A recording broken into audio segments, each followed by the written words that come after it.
It's a combination of things. I feel Lee Haney is, and that's what I strive to be, and strive to be more of that. I feel that I know that he is the best in the sport of bodybuilding.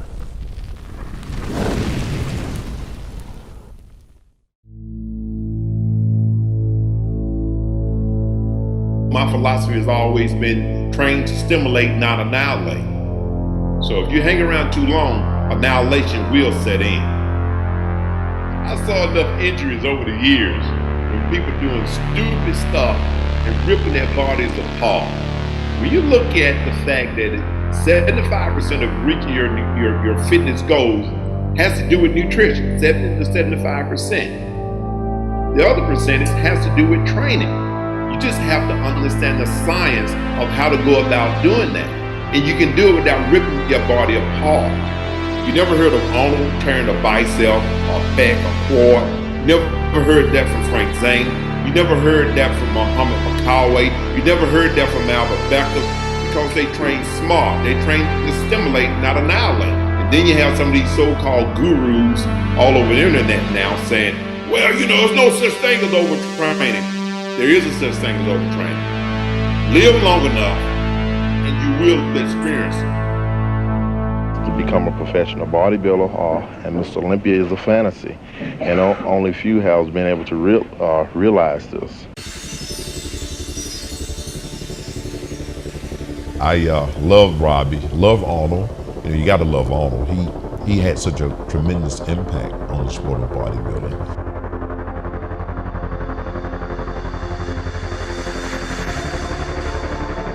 Then, of course, you have Serge Labrada, Serge Olivier, Bertrand Fox, and Frank Zane, and Ed Corney. I've always had the mindset of, I have to beat myself. I gotta compete against me. Listen, there's only one Arnold, there was only one Lee Haney, there's only one Ronnie Coleman. That's a whole different type of mindset.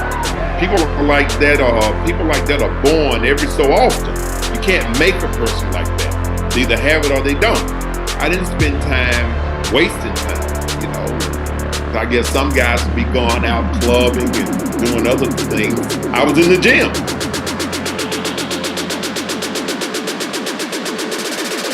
Nervousness was never a thing that I've carried with me.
I always tell people that Lee Haney is by far the greatest bodybuilder of all time. I'm not gonna beat anybody down. My life tells me to be about the positive and not the negative, to build up and not to tear down. So having that mindset is who I am and what made me the person that I was and still is in being a Mr. Olympia. I enjoyed the entire journey. I still enjoy it today. I was always focused on my package, the package that was said to be the ultimate physique. I was never afraid of anyone defeating me. I always knew that I had to be better, because when you're on the top, there's nowhere to go but down. You can fall at any time, no matter who you are. So you better have this stuff together and do your homework. You can't train like a horse and eat like a bird. Arnold has done a great deal for the sport of bodybuilding. You know, due to his efforts and his hard work and determination shown throughout the years, he has set our sport in the limelight, which is fantastic. And as I now approach his record, and hopefully break that record. Oh, I'm gonna break it, fellas. Don't worry about that. From the USA, wearing number 4, please welcome Lee Haney. A former Mr. America, the former Mr. Universe. A good welcome now for Lee. Totally awesome Haney.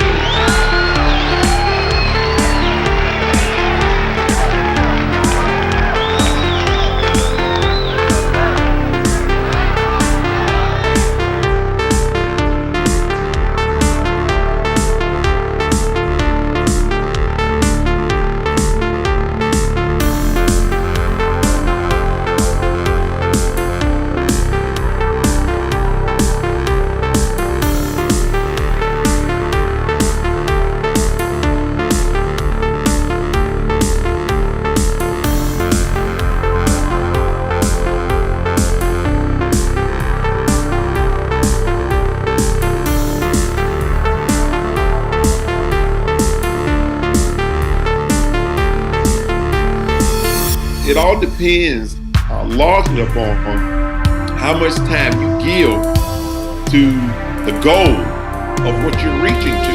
That determines how successful and how long it takes to get there. It's amazing. Each year brought about something different or another different turn in my life, because, as you know, I was a father as I trained for the Mr. Olympia competitions.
Here I am, I've been working 3 months, 4 months, getting ready, and let me show the world, and there we go, and it's a party from then on. You enjoy yourself.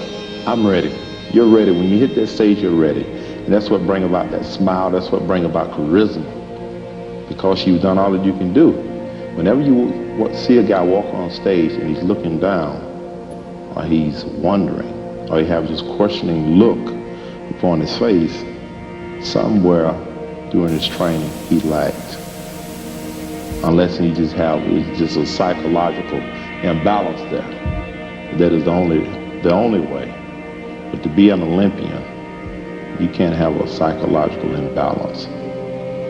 Otherwise you wouldn't be an Olympian. You would still be one of a million other bodybuilders and not amongst those top 10 Olympians in the whole world.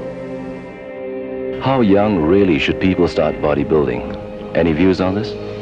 Well, serious bodybuilding, that's something that has to be taken a step at a time. As far as youngsters getting into it, it all depends on their ability to pay close attention and to follow directions, early. I talked to Shirley, I said, baby, you know, my wife, I said, I've done 7 Olympias in a row. No one has ever done 7 in a row. And I said to her, well, what do you think about that being, it? Being a competitor surely is. She looked at me and said, it? What do you mean, it? She said, you gotta do 8. What are you talking about? Let's don't even have this conversation anymore. That's my wife. And so that gave me enough zeal and fire to go on to do that 8th Olympia.